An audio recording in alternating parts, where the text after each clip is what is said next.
नमस्कार दोस्तों, एक बार फिर से स्वागत है हमारे चैनल पर। दोस्तों, यह जानकारी बहुत ही खास होने वाली है, तो वीडियो को पूरा ज़रूर देखना। मित्रों, एक बार भगवान शिव कैलाश पर्वत पर बैठे थे तो माता पार्वती भगवान शिव से मिलने के लिए जाती है और कहने लगती है, प्रभु, जब मैं आपसे मिलने के लिए आ रही थी तो मेरी नज़र मृत्यु लोक पर पड़ी। वहाँ मैंने क्या देखा कि 3 स्त्रियां जो आपस में सहेली थीं, उनमें से 2 स्त्रियां विधवा होकर के दुखी जीवन जी रही थीं, जबकि एक स्त्री सुहागन होकर के अपने पति के साथ सुखी जीवन जी रही थी। प्रभु, ये बात मेरी समझ में नहीं आई, इसलिए मेरे मन में 3 प्रश्न गूंजने लगे। अब मैं आपसे ये चाहती हूँ कि आप मेरे तीनों प्रश्नों के उत्तर दे करके मुझे संतुष्ट करने की कृपा करें।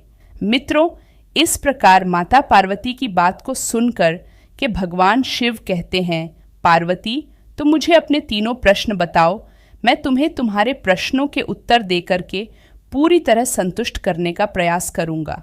अब माता पार्वती कहती है, प्रभु, मेरा पहला प्रश्न है, कौन सी स्त्री समय से पहले विधवा हो जाती है? मेरा दूसरा प्रश्न है, कौन सी स्त्री को जीवन में कभी सुख नहीं मिलता? और मेरा तीसरा प्रश्न है, कौन सी चीज ऐसी है जो एक पत्नी अपने पति को मांगने से भी नहीं देती? मित्रों, इस प्रकार माता पार्वती के प्रश्न सुनकर कि भगवान शिव कहने लगे, पार्वती, तुम जिन स्त्रियों की बात कर रही हो उनमें से 2 स्त्रियां विधवा होकर के अपना दुखी जीवन जी रही है और वहीं पर एक स्त्री सुहागन होकर के अपने पति के साथ में अपना सुखी जीवन जी रही है। तुम जानना चाहती हो आखिरकार ऐसा क्यों है, तो मैं तुम्हें एक छोटी सी कहानी सुनाता हूँ। इस कहानी को बहुत ही ध्यान से सुनना। आधी अधूरी कहानी सुनने वालों को आधा अधूरा ही ज्ञान प्राप्त होता है, जो जीवन में कभी काम नहीं आता, क्योंकि तुम्हारे तीनों प्रश्नों के उत्तर छोटी सी कहानी में समाये हुए हैं। इस कहानी को यदि तुमने ध्यान से सुना तो तुम्हारे तीनों प्रश्नों के उत्तर तो तुम्हें अवश्य मिलेंगे और तुम्हें संतुष्टि प्राप्त होगी। मित्रों, माता पार्वती कहती है, प्रभु, मैं आपकी बात से सहमत हूँ, आप कहानी शुरू करो, मैं कहानी को पूरी मन से सुनूंगी, और जब तक आप कहानी बोलेंगे तब तक मेरा मन किसी दूसरे स्थान पर नहीं जाएगा। तो मित्रों, कहानी शुरू करने से पहले मेरी आप सभी से अनुरोध है, इस कहानी को अंत तक एक बार पूरा ज़रूर सुनना। और हाँ मित्रों, हमारे वीडियो को लाइक कर चैनल को सब्सक्राइब ज़रूर करना। दोस्तों, कमेंट में ओम नमः शिवाय लिखना बिल्कुल भी न भूलें।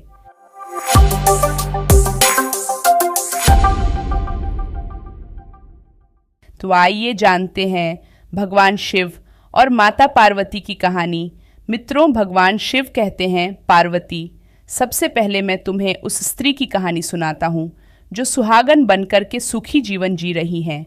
देखो, जिस सुहागन स्त्री की तुम बात कर रही हो, वो सुहागन स्त्री एक राजा के नौकर की पत्नी है, और जिस नौकर की वो पत्नी है, उस नौकर को अपनी पत्नी पर पूर्ण विश्वास और भरोसा है कि वो पतिव्रता है, जिसकी महिमा वो अपने साथियों में बार बार करता है। अब देखो, एक दिन की बात है, उस राजा के नौकर ने अपनी पत्नी की प्रशंसा इतनी की कि बात धीरे धीरे फैलते हुए राजा के दरबार तक पहुंच गई। फिर तो राजा ने अपने नौकर को बुलाया और उस नौकर से कहा कि तुम हर किसी से कहते हो कि तुम्हारी पत्नी पतिव्रता है, क्या वास्तव में आपकी पत्नी पतिव्रता है? आपको पूर्ण विश्वास है? भगवान शिव कहते हैं, पार्वती, इस प्रकार राजा की बात सुनकर कि नौकर कहने लगा, महाराज, मुझे पूरा विश्वास है और पूरे से भी आगे विश्वास है कि मेरी पत्नी पूरी तरह पतिव्रता है। अब उसी समय पर राजा का महामंत्री कहने लगता है, यदि मैं तेरी पत्नी का पतिव्रता धर्म खंडित कर दूं तो तुझे क्या सजा मिलनी चाहिए? फिर तो नौकर ने कहा, यदि तुम मेरी पत्नी का पतिव्रता धर्म खंडित कर देते हो तो महाराज मुझे फांसी लगा देना। अब उधर वो राजा का नौकर भी मंत्री से कहता है, यदि महाराज ये मेरी पत्नी का पतिव्रता धर्म खंडित नहीं कर पाए तो इनको सजा क्या मिलनी चाहिए? तो राजा ने कहा कि मंत्री को भी फांसी की सजा दी जाएगी। भगवान शिव कहते हैं, पार्वती, इस प्रकार मंत्री ने स्वीकार कर लिया और नौकर से पूछा कि क्या वस्तु लाऊं जिससे तू माने कि मैं तेरी पत्नी का धर्म खंडित करने में सफल हुआ? तो नौकर ने कहा, मंत्री, यदि तुम मेरे घर से जाकर के मेरे विवाह के समय पर मुझे एक पटका मिला था और एक कटार मिली थी जो दूल्हे को देते हैं, वो मेरी पत्नी ने बहुत ही संभाल कर रखी है, जो सुहाग की निशानी मानी जाती है। यदि तू पटका और कटार लाकर मुझे दिखा दे तो मैं मान जाऊंगा कि मेरी पत्नी का धर्म तूने पूरी तरह नष्ट कर दिया है। अब भगवान शिव कहते हैं, पार्वती शर्त स्वीकार हो जाने के बाद में वो मंत्री शहर में जाता है और एक दूती से जाकर मिलता है। वो दूती हमेशा एक दूसरे से भिड़ाने का काम करती थी और जो काम कोई नहीं करता था वो काम करने में वो सक्षम थी।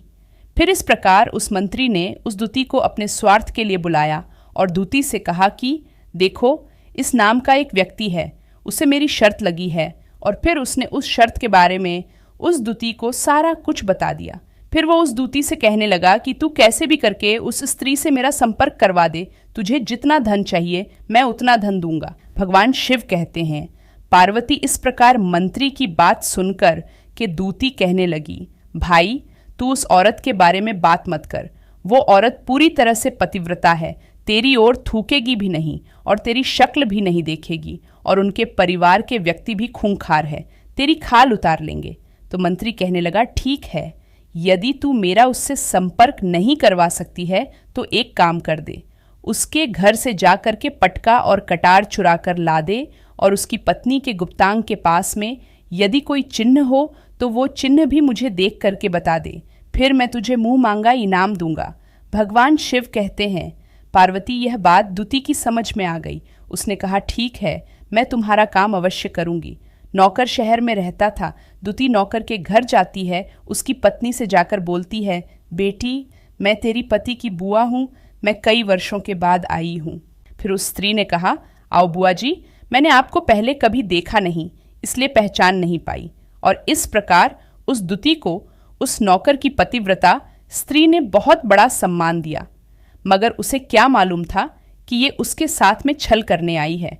अब भगवान शिव कहते हैं, पार्वती इस प्रकार वो दूती उस पतिव्रता स्त्री के साथ में 2 दिन तक रुकी। जिस समय वो स्त्री स्नान करने लगी तो दूती उठकर के उस पतिव्रता स्त्री की कमर मलने लगी।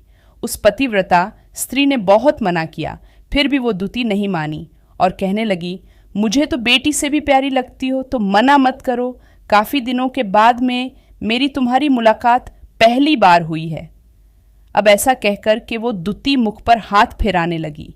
फिर आंखों को धोने के बहाने से उस दूती ने उस पतिव्रता स्त्री की आंखों पर पानी मार दिया और उस स्त्री की आंखें बंद हो गई। इस प्रकार गुप्तांग के पास में जांघ पर उस स्त्री के एक तिल था जो दूती ने देख लिया। बस उसका काम बन गया। उधर स्नान करने के बाद में जब वो पतिव्रता स्त्री रसोई में खाना बनाने गई तो दूती को मौका मिल गया और उसने पटका और कटार उस नौकर के घर से चुरा ली और वहां से एकदम से भाग गई और जाकर के दूती ने वो पटका और कटार मंत्री को दे दिए और उस पतिव्रता स्त्री के जांघ पर तिल की निशानी भी बता दी। भगवान शिव कहते हैं, पार्वती फिर वो मंत्री पटका और कटार लेकर के सीधा राजा के दरबार में पहुंचा और राजा से जाकर कहा, महाराज मैंने नौकर की पत्नी के पास में 2 दिन बिताए हैं और यह पटका तथा कटार उसी के हाथों से लेकर आया हूँ। फिर तो राजा ने दरबार लगाया और नौकर को बुलाया तथा महामंत्री से सभा में पटका और कटार नौकर को दिखाने के लिए कहा। फिर राजा की आज्ञा पाकर के मंत्री ने उस नौकर को पटका और कटार दिखाई और उसकी पत्नी की जांघ पर तिल भी बताया तो नौकर मान गया कि वास्तव में आज मेरी पत्नी ने अपना पतिव्रता धर्म पूरी तरह से भंग करवा लिया। भगवान शिव कहते हैं, पार्वती फिर तो राजा ने फांसी का दिन 15 दिन के बाद में रख दिया और कहा कि नौकर को 15 दिन के बाद में फांसी पर चढ़ाया जाएगा। और इस प्रकार से नौकर से उसकी अंतिम इच्छा पूछी तो नौकर ने कहा कि मैं अपनी पत्नी से अंतिम बार मिलना चाहता हूँ। भगवान शिव कहते हैं, पार्वती इस प्रकार राजा ने उस नौकर को आज्ञा दे दी कि ठीक है, तुम अपनी पत्नी से मिल सकते हो।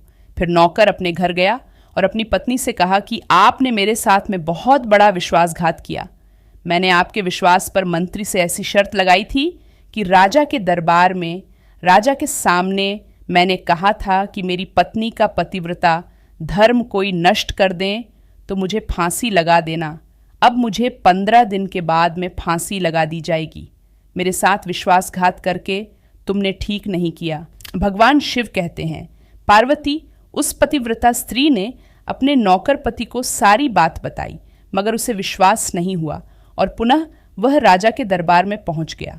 फिर नौकर वापस जाकर के जब पहुंचा तो राजा के दरबार में उसे कैद में डलवा दिया गया।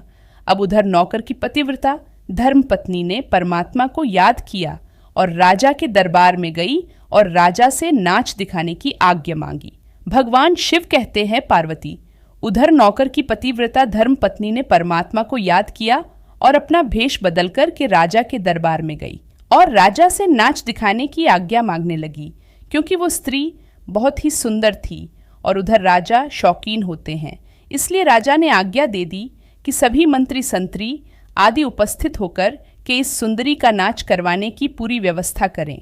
भगवान शिव कहते हैं, पार्वती, फिर तो सब मंत्री, महामंत्री, राजा आदि दरबार में उपस्थित हुए और फिर उस नौकर की धर्मपत्नी पतिव्रता स्त्री ने जब नाचना शुरू किया तो राजा को उस स्त्री का नाच बहुत ही सुंदर लगा और फिर राजा ने कहा, तुम मुझसे क्या मांगना चाहती हो? तुम जो भी मांगोगे मैं तुम्हें वही दूंगा। भगवान शिव कहते हैं, पार्वती, फिर उस नौकर की पतिव्रता स्त्री ने कहा, महाराज, आपकी सभा में मेरा चोर है जिसने मेरे रुपए लिए थे मगर आज तक वापस नहीं दिए, उसे फांसी की सजा दे दीजिए। अब राजा ने कहा, ठीक है, बताओ मेरे दरबार में तुम्हारा चोर कौन है, उसका नाम क्या है, मैं उसको फांसी की सजा अवश्य दूंगा। भगवान शिव कहते हैं, पार्वती, फिर उस नौकर की पतिव्रता स्त्री ने कहा, महाराज, आपका मंत्री मेरा चोर है, आप इनको फांसी की सजा अवश्य दें। अब उधर जैसे ही मंत्री ने सुना कि ये सुंदरी मुझे अपना चोर बता रही है तो मंत्री कहने लगा, महाराज, मैं कसम खाकर कहता हूँ कि मैंने इसका कभी कुछ नहीं चुराया है, मैंने इसे आज तक कभी देखा ही नहीं है, तो मैं इसकी चोरी कैसे कर सकता हूँ? मैंने आज तक इसकी शक्ल ही नहीं देखी है। अब भगवान शिव कहते हैं, पार्वती, जैसे ही मंत्री ने कहा कि मैंने इस सुंदरी की आज तक शक्ल ही नहीं देखी है तो वो सुंदरी कहने लगी, महाराज, यदि ये मंत्री मुझे जानता नहीं है तो आप इससे ये पूछे कि ये पटका और कटार कहाँ से लाया था। मैं उस नौकर की पत्नी हूँ जो आपके यहाँ पर नौकरी करता है और आप मेरे निर्दोष पति को फांसी चढ़ाने वाले हैं। अब मैं आपको पूरी दास्तां सुनाती हूँ। ये जो आपका मंत्री है, इसलिए मेरे पास में अपनी एक दूती को भेज करके मेरी जान के तिल का पता लगाया और उसी ने ये पटका तथा कटार चुराकर कि इसको ला करके दी और आपके मंत्री के द्वारा भेजी गई दूती जब मेरे घर पर आई थी तो उसने मुझसे कहा था कि वो मेरे पति की बुआ हैं। वो पहली बार आई है इसलिए मैं उसको पहचान नहीं सकी और महाराज, इस प्रकार मैंने उस स्त्री को अपने यहाँ पर बहुत बड़ा सम्मान दिया और अपने यहाँ पर ठहरने की उसकी व्यवस्था की। भगवान शिव कहते हैं, पार्वती, इस प्रकार उस नौकर की पतिव्रता स्त्री की बात को सुनकर के राजा ने दूती को बुलाया। फिर उस दूती ने राजा को सारी सच्चाई बता दी, जिससे राजा ने उस नौकर को बरी कर दिया और मंत्री को फांसी पर चढ़ा दिया।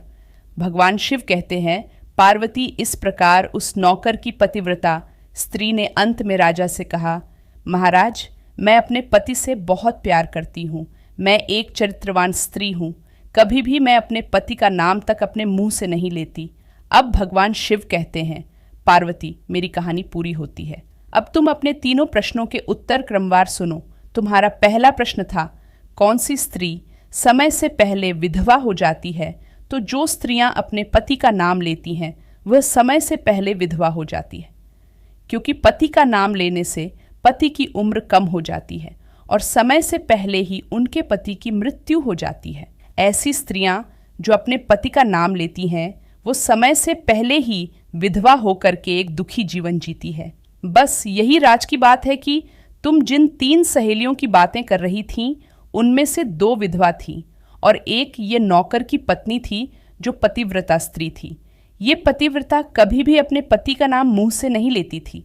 उधर वो 2 स्त्रियां जो विधवा होकर के जीवन दुखी जी रही हैं वो हमेशा अपने पति का नाम लेकर ही बुलाती थीं, जिसकी वजह से उनके पति की उम्र कम हुई और फिर वो दोनों स्त्रियां समय से पहले ही विधवा हो गई और आज वो दुखी जीवन जी रही है।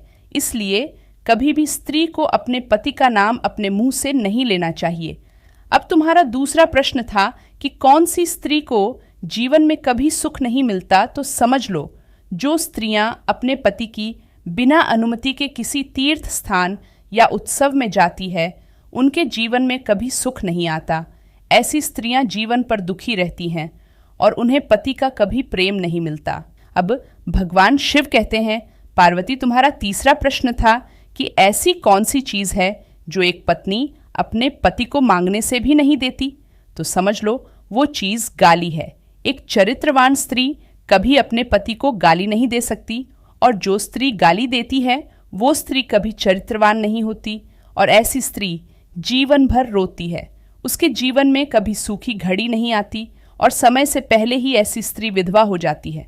मित्रों, इस प्रकार कहानी सुनने के बाद में माता पार्वती पूरी तरह से अपने तीनों प्रश्नों से संतुष्ट होकर कहती है, प्रभु, वास्तव में जो स्त्री चरित्रवान होती है वो कभी दुखी जीवन नहीं जीती, क्योंकि ऐसे घर में लक्ष्मी का सदा वास होता है और वो घर धन धान्य से हमेशा भरपूर बना रहता है। ऐसी स्त्रियां हमेशा घर को स्वर्ग बना देती है।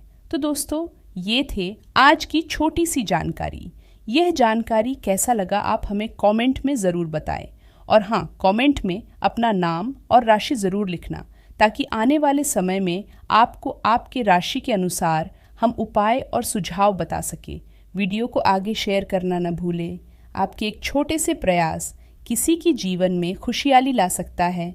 जय श्री राम। धन्यवाद।